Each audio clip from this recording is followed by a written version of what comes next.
Microlending is a simple idea with huge ramifications. The basic idea is that billions of poor households around the world lack access to basic financial services. And the idea that started in the 1970s was that new ideas about banks can translate into workable financial institutions that serve the very poor in villages and poor neighborhoods around the world. Microfinance helps in many ways. In the beginning, there was an emphasis on minimal financial services, so just trying to provide basic loans that could help small businesses. Over time, a range of models have emerged.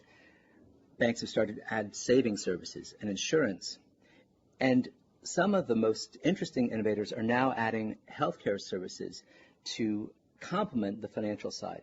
So ProMujer, which is a microlender, a network of microlending institutions in Latin America, has combined their banking services with, for example, tests for cervical cancer through pap smears. Combining the banking services with healthcare has turned out for some institutions to be a very powerful combination, and more powerful than either independently. The microfinance field has been built by a group of innovative and entrepreneurial practitioners combined with aggressive advocates who have made this an important policy paradigm. What's lagged behind has been the academic side, and partly as a result, key pieces of evidence are still lagging behind practice.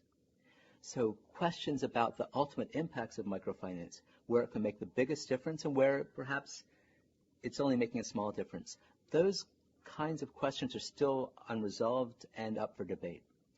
With colleagues in the economics departments at Yale and at Harvard, we're creating a research consortium based at NYUWagner, which is funded by the Gates Foundation and is going to take on these questions systematically.